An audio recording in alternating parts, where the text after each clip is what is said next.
Lockdown চলাকালীন কোনো political assembly আমরা করছি না। এটা ডিজাস্টার আইনি বন্ধ আছে। একসাথে অনেক লোকের অ্যাসেম্বলি করা, বিয়ে বাড়ি বা ধর্মীয় স্থানেও 25 জন করে অ্যালাউ করা আছে। এমনকি আপনারা জানেন আমার 21শে জুলাই প্রোগ্রাম সবচেয়ে বৃহৎ প্রোগ্রাম আমার বছরে আমরা একটাই করি, সেখানেও হয়তো এবারে ওইভাবে আমরা করতে পারবো না। আমরা যাতে সোশ্যালি ডিস্টেন্সিং এ কীভাবে কী করা যায় সেটা আমাদের 3 তারিখে মিটিং আছে, আমরা ডিসাইড করবো। তো আমার এখন বড় প্রোগ্রাম তো আমি করতে পারছি। কিছু কিছু রাজনৈতিক দল আমি দেখছি গায়ের জোরে পুলিশের পারমিশন না নিয়ে, পুলিশের মানা না শুনে, ডিজাস্টার আইন না মেনে, যে ডিজাস্টার লকডাউন আইন সেন্ট্রাল গভর্নমেন্টের করা, সেই লকডাউন আইন না মেনে নিজের ইচ্ছে মতো গিয়ে মিছিল মিটিং করছে। এটা জেনে রাখবেন, আইন যদি কেউ ভাঙে তার বিরুদ্ধে আইনত কেস হবে, আমি ভাঙবো আমার বিরুদ্ধে হবে। কিন্তু আপনারা ভাঙবেন নয়, ভাঙচিরও করবেন, নিয়ে বলবেন আমার বিরুদ্ধে তার এফআইআর কেন হলো। তা আপনি ইউপিতে অন্যের বিরুদ্ধে এফআইআর কেন করছে? আপনি কর্ণাটকে অন্যের বিরুদ্ধে এফআইআর কেন করছে? আপনি দিল্লিতে অন্যের বিরুদ্ধে এফআইআর কেন করছে? আপনি মধ্যপ্রদেশে কেন করছে? আপনাকে মনে রাখতে হবে আইন কিন্তু সব জায়গায় এক, আইন কিন্তু এক এক জায়গায় এক এক রকম নয়। আইন নিয়ে যারা ছেলেখেলা করছে এবং ভাষার সন্ত্রাস করছে, কথা বলার অধিকার আমার আছে, দেখি গণতন্ত্র, কিন্তু কথাটাকে ভদ্রভাবে তো বলতে হবে। প্রত্যেকটা রাজনৈতিক দল দলের কাছে একটা সমান সৌজন্য প্রকাশ আশা করে। সেই সৌজন্যতা যদি কেউ মেনটেন না করে, ভাষার সন্ত্রাস করে, কথার সন্ত্রাস করে, আমাদের এত ভালো ল্যাঙ্গুয়েজ, সব ল্যাঙ্গুয়েজগুলোকে এমন বিদ্রুপভাবে নিকৃষ্ট ভাষায় বলা হচ্ছে যাতে মানুষ এটাকে ভালো চোখে দেখছে না। আমি তার আবেদন করবো এটা না করবো। যাই হোক, মানুষের কষ্ট হচ্ছে। কলকাতায় 1600 বাস চলছে, সরকারি বাস, এবং আরো 500 নেমে যাবে 1 জুলাইয়ের মধ্যে। গ্রাম বাংলাতেও বাস চলছে, সরকারি বাস সবটাই চলছে, এবং প্রাইভেট বাস ওদের টোটাল 6000-এর মতো আছে, তাতে ওদের 2000-2500-এর মতো চলতে পারছে। কারণ ওরা বলছে রোজ পেট্রোলের দাম বাড়ছে, ডিজেলের দাম বাড়ছে, আমরা কি করবো? কিন্তু তবুও এই ক্ষেত্রে আমরা মনে করি এই সময় মানুষের উপর বাড়াবাড়ি দেওয়াটা ঠিক হবে না। সেই জন্য আমাদের একটা দায়বদ্ধতা, কিছুটা দায়িত্ব আছে, কিন্তু সবটা সরকার হাতে থেকে দেবে। অনেক জায়গায় তো মাইনেও বন্ধ হয়ে গেছে, কিন্তু আমরা এখনো সরকার, আমাদের কেন্দ্রীয় সরকার কোনো হেল্প করছে না। একটা যে আমরা কিট, যে আমরা ধরুন প্রতিদিন হাজার আমরা যে টেস্ট করছি, এক একটা কিটের দাম কত? একটা টেস্ট করে শুধু হয় না, এক একটা কিটের দাম ছিল 4500 টাকা করে। সেইটা আমরা প্রাইভেট হসপিটালে কিন্তু একটা নিয়ম করে দিয়েছি, এটার দাম হবে 2250 টাকা। প্রাইভেট হসপিটালে যদি কেউ টেস্ট করে 4500 টাকাটা আমরা কমিয়ে একটা কন্ট্রোলে রেখে আমরা এটা একটা গাইডেন্স যাচ্ছে এখান থেকে। 2 হচ্ছে পিপিই থেকে শুরু করে এগুলো আমরা 1000 টাকা মধ্যে পার ডে খরচার জন্য বলেছি। ডাক্তার কনসালটেশনের জন্য প্রাইভেটে প্রায় 5000 টাকা করে নেওয়া হচ্ছে, এটা আমরা 1000 টাকার মধ্যে লিমিটেশন রাখতে বলেছি। কতগুলো হসপিটাল এর মধ্যে কমিয়ে দিয়েছে, তাদের আমরা ধন্যবাদ জানাচ্ছি। কতগুলো হসপিটাল এখনো কমায়নি, এবং প্রাইভেটে যে একটা রেস্ট্রিকশন, যে এত বেশি তুমি নিতে পারবে না, সেটা একটা কাজ করছে আমাদের একটা এক্সপার্ট টিম। সেটা 2-3 দিনের মধ্যে বাদ বাকিটা আপনাদের আমরা জানিয়ে দিলাম, 3টে জানানো আছে, বাদ বাকিটা জানাবো। আর মেট্রোর সাথে আমরা কথা বলছি, কলকাতা মেট্রো, যে সোশ্যালি স্যানিটাইজেশন করে যতগুলো সিট, ঠিক ততগুলো যদি তারা টিকিট কেটে অ্যালাউ করে, তাহলে কিন্তু মেট্রো চলতে পারে, তাতে মানুষের সুবিধাও হয়, সোশ্যালি স্যানিটাইজেশনটাও হয়। কিন্তু মাখামাখি করে একসাথে অনেক লোককে ঢুকিয়ে দাও। মেট্রো যেহেতু একটা সিস্টেম আছে, তাদের তো অটো সব গেট, যতগুলো টিকিট কাটবে ঠিক ততগুলোই গেটের মধ্যে গিয়ে ঢুকবে, এই সিস্টেমটা ওদের আছে। সুতরাং এই সিস্টেমটাকে ওরা দেখে নিই কিভাবে সিস্টেমটাকে তারা কার্যকরী করতে পারে। তাহলে 1 জুলাই থেকে তারা ডক্টরস ডে, ডক্টর বিধানচন্দ্র রায়ের জন্মদিন, 3-4 দিন হাতে টাইমও পেয়ে যাবে। তারা 1 জুলাই থেকে যদি ওরা চালাতে চায়, সোশ্যাল ডিস্টেন্সিং মেনটেন করে, যেন মাখামাখি না হয়, স্প্রেড না হয়, যতগুলো সিট ঠিক ততগুলোই বসবাসনে অ্যালাউ করা হবে। এবং সেক্ষেত্রে পাবলিকের কাছে আমাদের অনুরোধ থাকবে, প্লিজ দয়া করে তাড়াহুড়ো করবেন না, আর কোথায় কোথায় গিয়ে ভাঙচুর করে দিয়ে দাও আর গন্ডগোল করে দিয়ে দাও। এই অ্যাটিটিউডটা কোনো পলিটিক্যাল পার্টি খুব বেশি করে ফেলছে। আমরাও কিন্তু কম দিন করিনি, আমরাও কিন্তু 34 বছর বিরোধী দলে ছিলাম। এখন একটা কোভিড প্যান্ডামিক চলছে, একদিকে আহ্বান হয়ে গেল, কিন্তু আপনাদের এই সমস্ত বিরোধিতা করার অবকাশ কিন্তু কমছে।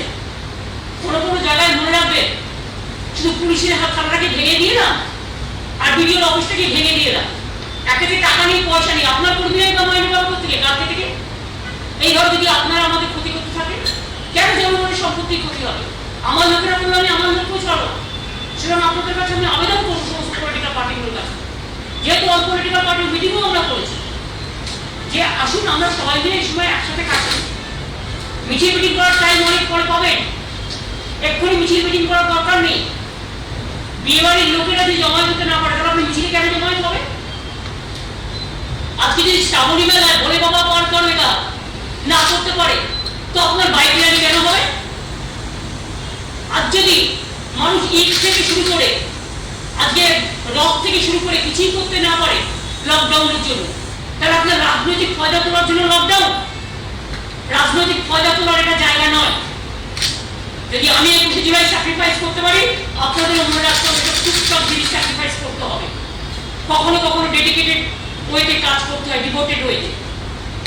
সেটুকু তো করেন না, এটুকু করুন দয়া করে। এটা আমি কাদের বলছি, কাদের উদ্দেশ্যে বলছি, নাম না বলেও বুঝতে পারছি। এবার আমি আরেকটা কথা বলি, যে আমাদের 6000 যে প্রাইভেট বাস আছে, তার মধ্যে ওদের 2500-এর মধ্যে চলছে প্রাইভেট এবং মিনি বাস নিয়ে। ওদের আমি অনুরোধ করবো যে তারা যেন 6000 বাসের যে ওদের ক্যাপাসিটি আছে সেটা নিয়ে যারা যারা রাস্তায় নামে, সব বাসকে নিয়ে এবং মিনি বাসকে নিয়ে ইউনিয়নের সাথে একটা মিটিংও হয়েছে। শুভেন্দু ছিল আমার সাথে রাজীব সিনহা, আমার সাথে পুলিশ কমিশনার অনুজ শর্মা, ডিজি বীরেন্দ্র, এসএসএস সুজিত, প্রভাত ওদিকে ট্রান্সপোর্ট সেক্রেটারি, ওদিকে আলাপন বন্দ্যোপাধ্যায় হোম সেক্রেটারি, ওদিকে গানমান সিং, ওদিকে মাইনরিটি ডিপার্টমেন্টে গোলাম, ওদিকে আমাদের বাস সিন্ডিকেট, তাদের সমস্ত মিনি বাস এবং বাসে ইউনিয়নের প্রতিনিধিরাও আছেন এখানে। আমরা যেটা বলেছি, ওদের অসুবিধা আমি বুঝতে পারছি। এই সময় গভর্নমেন্ট অফ ইন্ডিয়া তো কন্টিনিউয়াস দাম বাড়িয়ে যাচ্ছে, আর তার মধ্যে লজ্জা নেই। কেউ কেউ আবার বলছে এটা রাজ্যের দোষ, বাড়াচ্ছে কেন্দ্র, দোষটা রাজ্যের। মজাই যেন আছে, আপনি বাড়াবেন না, হয়ে গেল, আপনি বাড়াবেন কেন? এই সময় মানুষের পকেটে একটা পয়সা নিয়ে এত কষ্ট করছে। 15 দিন ধরে কন্টিনিউয়াস, 10 দিন 12 দিন 15 দিন ধরে চলছে।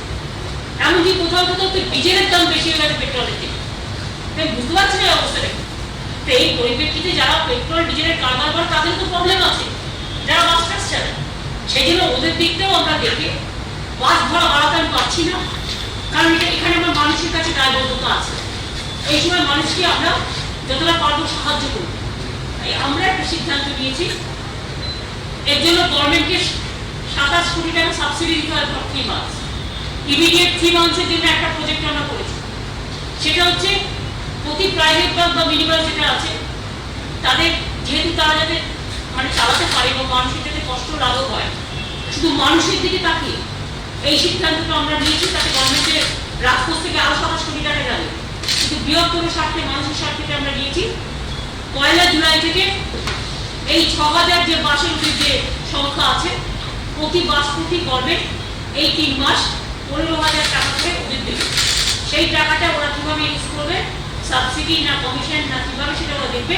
আর ওরা কিন্তু 6000 বাসী রাস্তায় নামা, এই কন্ডিশন। আর একটা করা হয়েছে, অনেক সময় ড্রাইভার কন্ডাক্টররা কাজ করে সারা বাংলা জুড়ে, কলকাতা থেকে, তাদের সেরকম সুযোগ সুবিধাও তারা পায় না।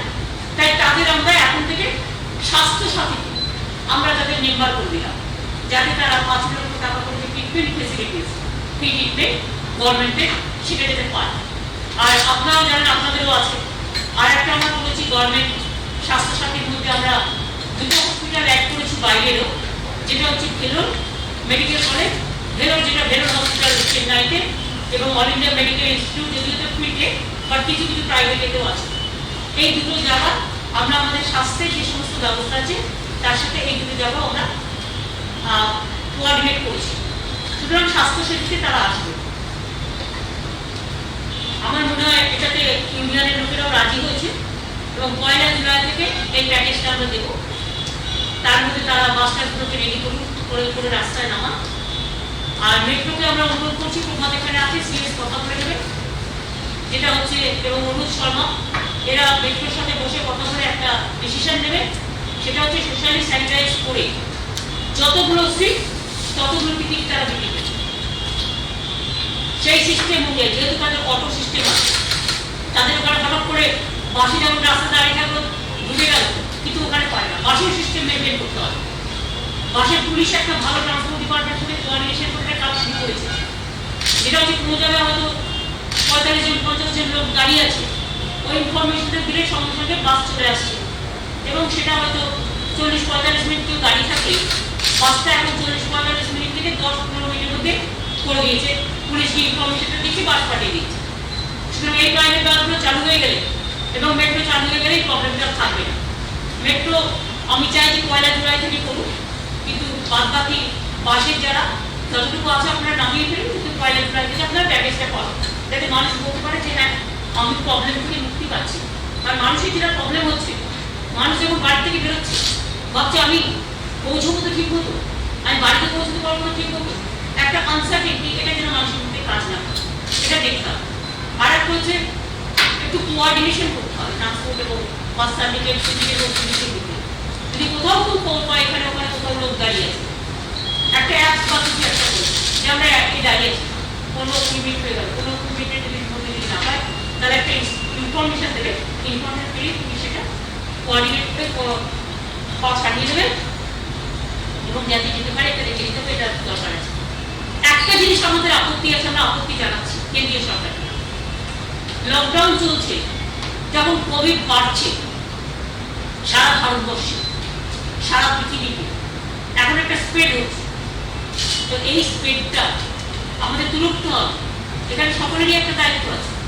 কিন্তু আমি দেখি পরের সব ট্রেনগুলো চালু হয়ে গেছে, এবং তারা চালু হয়ে গেছে তাই নয়, গভর্নমেন্ট অফ ইন্ডিয়া বলেছিল যে তারা যারা ফরেন থেকে এসে এখানে নামবে তাদের 7 দিনের ইনস্টিটিউশনাল কোয়ারেন্টাইন হবে, পেয়ার নিউজ যেটা, এবং সেক্ষেত্রে ব্যবস্থাও রাখা হয়েছিল।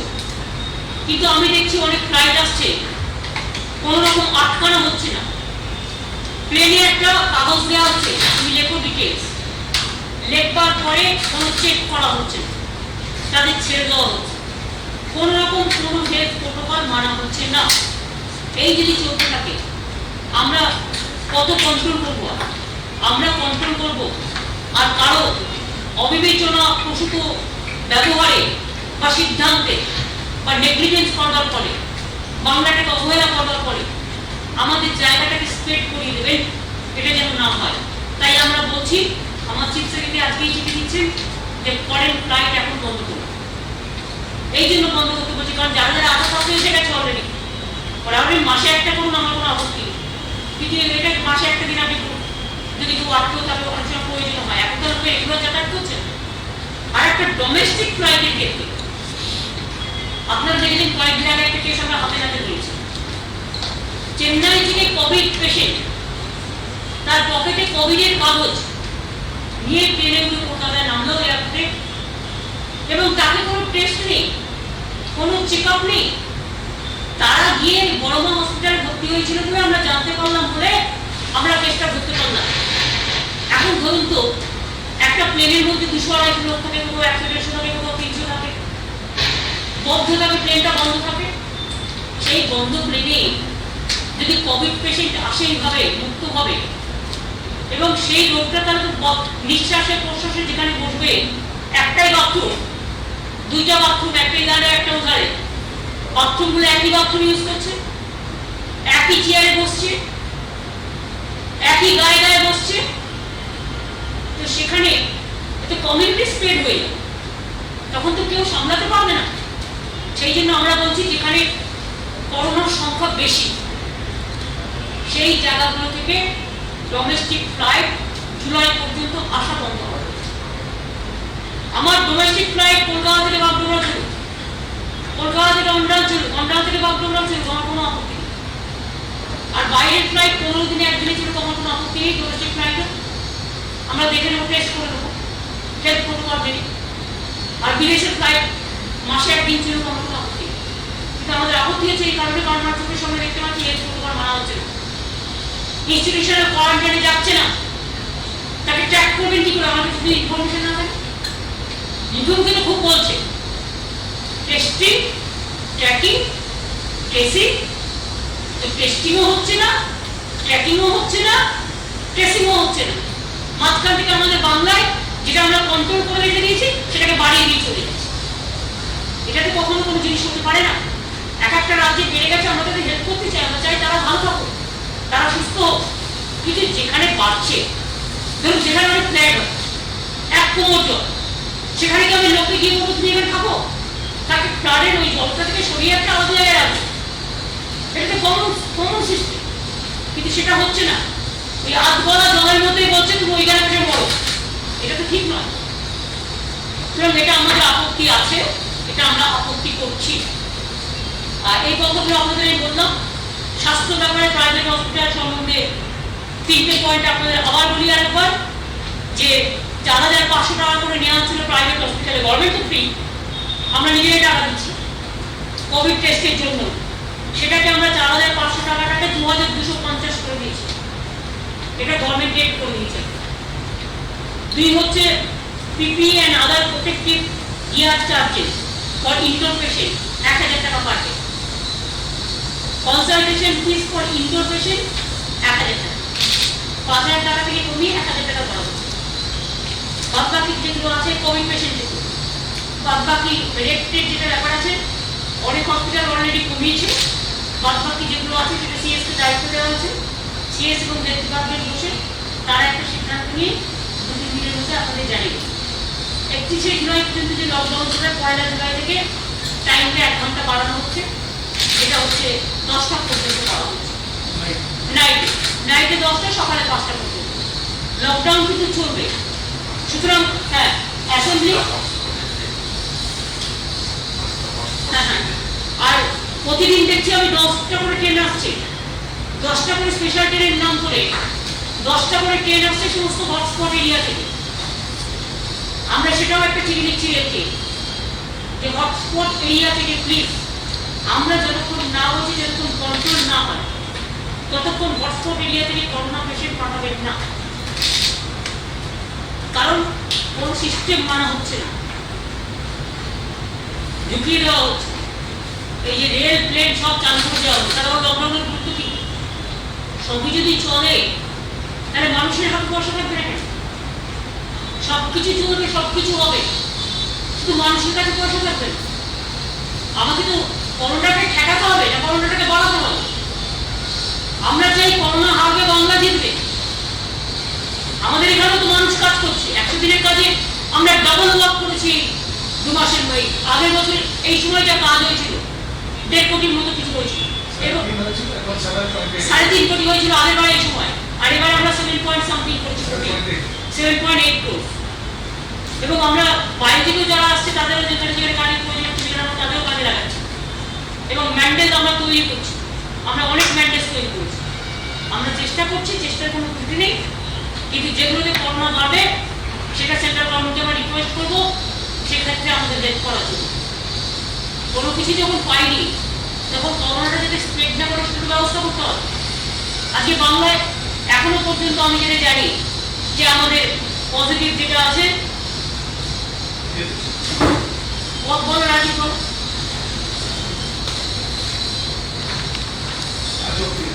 আজ অব্দি টোটাল পজিটিভ যেটা আছে,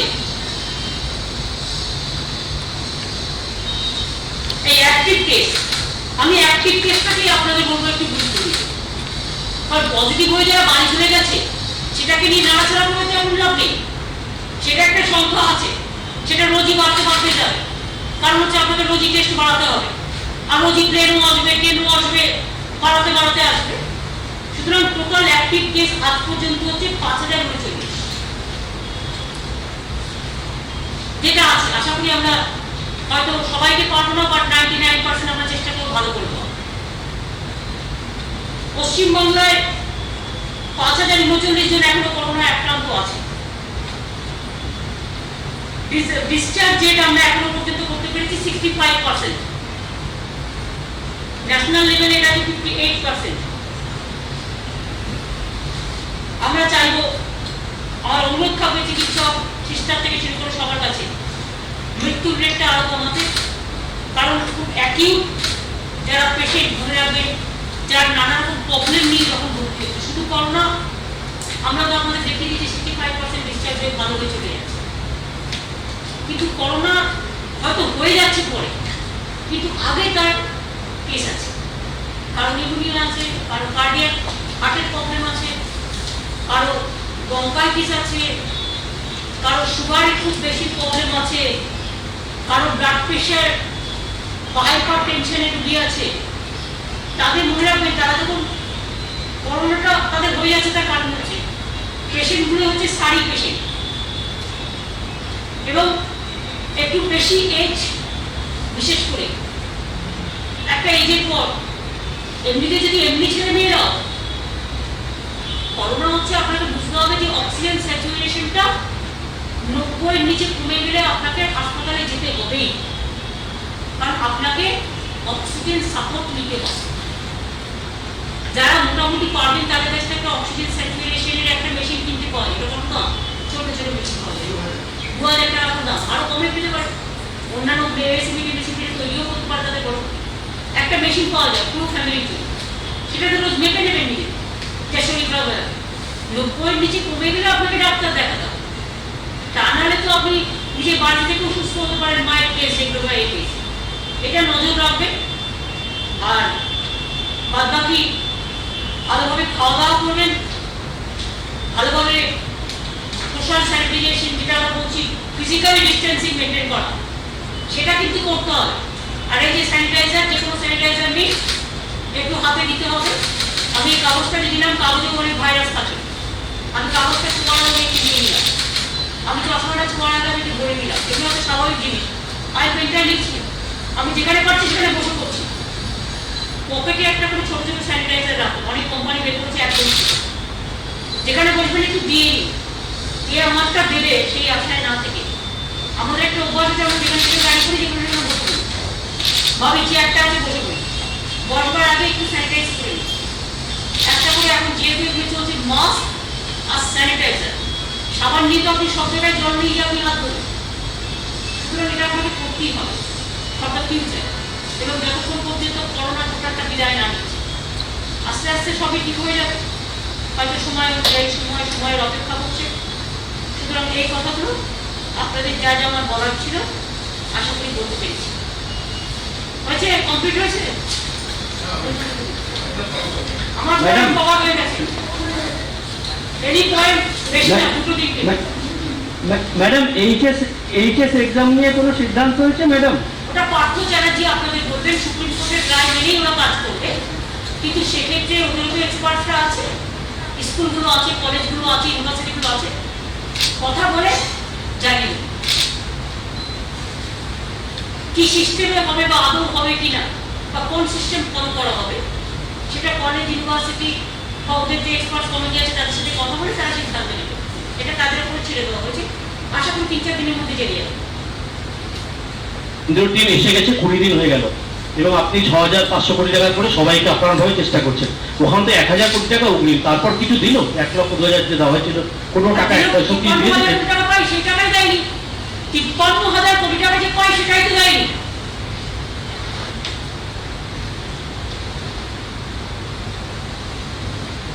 আর তারপরে এখানে এখনকার নেতারা বাংলার কথা বলে যাদের পলিটিক্যাল পার্টি এখানে ক্ষমতায় আছে, আমি এখানে রুলিং পার্টি, ঠিক আছে, কিন্তু আমি এখানে একটা আইন আর গিয়ার একটা আইন করতে পারি না, because I am the ruling party member. আমি যেখানেই কোনো ভারতবর্ষে যে প্রান্তে আমার একটাই আইন থাকবে, আমার একটাই কথা বিশ্বাসযোগ্যতা থাকবে। উত্তরপ্রদেশের জন্য একরকম আইন, রাজস্থানের জন্য একরকম আইন, বিহারের জন্য একরকম আইন, আর বাংলার জন্য আরেকরকম আইন। এটা কিন্তু ঠিক হচ্ছে না, বাংলার এই বঞ্চনা মানুষ কিন্তু মানবে না। একে তো এই লকডাউন ছিল, এবং তারপরে কেন্দ্র সরকারের ভ্রান্ত অর্থনীতির জন্য বহু ছোটখাটো ব্যবসা বন্ধ হয়ে গেছে, বহু লোকের চাকরিও চলে গেছে। এমতো অবস্থায় কেন্দ্র সরকার কিন্তু দিয়েও ফ্রিজ করে দিয়েছে, কিন্তু বেসরকারি স্কুলগুলো কিন্তু ফিস কিন্তু বাড়িয়ে যাচ্ছে, তারা আমাদের একই খুব ক্লিয়ার, এই সময় ফিস বাড়ানো উচিত নয়। বেসরকারি প্রাইভেট স্কুলগুলোর কাছে আমি হাত জোর করে অনুরোধ করব, প্লিজ দয়া করে ফিস বাড়াবেন। আর কেউ কেউ আবার এটাকে গিয়ে রাজনীতি করে বলছে কোনো ফিসই দেবো না, এটাও ঠিক না, তাকে তো টিচারদের মাইনে দিতে হবে। কিন্তু এর সাথে আরেকটা ব্যাপার আছে, যেটা আমার ফিল করেছে, আমার কাছে আজকে চিঠি এসেছে, যে ধরুন কম্পিউটারের নামে ট্রেনিং এর নামে টাকা নিয়ে নেওয়া হচ্ছে, ধরুন ল্যাব ফেসিলিটিস এর নামে টাকা নিয়ে নেওয়া হচ্ছে।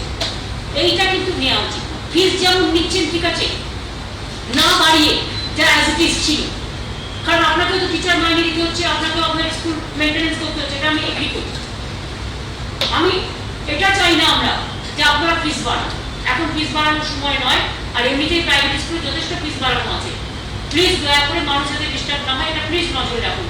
কারণ সামাজিক দায়বদ্ধতা কিন্তু আপনাদেরও আছে, স্কুলের ফিস আমাদের দিতে হবে প্রাইভেট স্কুলগুলো, কিন্তু প্রাইভেট স্কুলগুলোর কাছে আমার রিকোয়েস্ট থাকবে, এই 3 মাস সত্যিই তো কেউ কম্পিউটার ট্রেনিংয়ে যায়নি, সে তো লাইব্রেরিতে পড়তে যায়নি। এই যে ফিস, এই যে টাকাগুলো নেওয়া হয় নানা রকম থেকে, সেই টাকাগুলো নেওয়া উচিত। ফিস যেটা ঠিক আছে চলছে চলছে বছরে ধরে, যেটা বছরে প্রথমে ঠিক হয়ে যায়, এটা ঠিক টিচারদের মাইনে দিতে হবে, স্কুল মেনটেন্যান্স করতে হবে, দারোয়ানদের মাইনে দিতে হবে, স্কুল চালাতে হবে। সুতরাং তাড়াতাড়ি ইচ্ছে করে বন্ধ করেনি, লকডাউনের পরে বন্ধ করেছে। কিন্তু সাধারণ ছাত্রছাত্রীদের যাতে পরিবারের পকেট কাটা না হয়, সেটার জন্য আমি খুব জেনুইন ভাবে দুটো কথাই বললাম, দুপক্ষেই বললাম। আমি যখন একটা চেয়ারে বসে আছি আই এম নিউট্রাল, যদিও আমি 99% পাবলিকের পক্ষে, কিন্তু সাথে সাথে কোনো কোনো পলিটিক্যাল পার্টি আবার একটু বেড়ে গেছে। টিচারদের মাইনে তারা দিয়ে দিচ্ছে পলিটিক্যাল পার্টি। স্কুল টিচারদের মাইনে দেওয়ার জন্য যে ফিসটা বছরে নেয় সেটা নেই, কারণ স্কুল বন্ধ থাকলে তত টিচারের মাইনে দিতে হচ্ছে, মেনটেন্যান্স করতে হচ্ছে। কিন্তু ফিস বাড়াবেন না, ফিস বাড়ানোটা কিন্তু আমরা সাপোর্ট করছি না। আর 2 হচ্ছে বিভিন্ন হেডের নামে এই যে কম্পিউটার ট্রেনিং যেমন বললাম, লাইব্রেরি আছে, আরো কিছু কিছু আছে, সব তো আমার নলেজে নেই, খেলাধুলা বা কিছু এইরকম কিছু ফিসগুলো নেয়, এক্সট্রা ফিস, সেই ফিসগুলো দয়া করে এখন বাড়াবেন না বা নেবেন না। এইটা নেওয়ার প্রশ্ন নেই, যেটা নেওয়ার প্রশ্ন আপনাদেরকে বললাম, হ্যাঁ আপনার সাথে নেওয়ার কথা, আপনাদের টিচারদের স্যালারি দিতে হবে, এমনি ফিস না বাড়িয়ে যা আগে ছিল সেটা। কিন্তু এগুলো করা যায়, এগুলো করলে মানুষ দেবে করতে, আপনাকেও ইনস্টিটিউশন চালাতে হবে, আর সাধারণ লোকের টাকাও তো নেই, সে যে এত এক্সট্রা টাকা দেবে সে পাবে করতে, কারো তো চাকরি বাকরি বন্ধ, সবাই যে গভর্নমেন্টে চাকরি করে তা নয়। এবং গভর্নমেন্টে যারা চাকরি করে অনেক স্টেটের একটু মাইনে আপনি কেটে দিয়েছে, দিয়ে ফ্রিজ হয়ে গেছে, মাইনে থেকে কেটে নেওয়া হচ্ছে মাসে। প্রাইভেটেও দেওয়া সমেরই প্রবলেম, কত লোকের চাকরি চলে গেছে। এই পরিস্থিতিতে দাঁড়িয়ে আসুন আমরা সবাই মানবিক হই, আমার এই অনুরোধটা থাকবে। সমবায় ব্যাংক নিয়ে কেন্দ্রীয় সরকারের যে সিদ্ধান্ত, এটা আমি না জেনে সব ইস্যু একসাথে আসতে পারে, let me study for general let me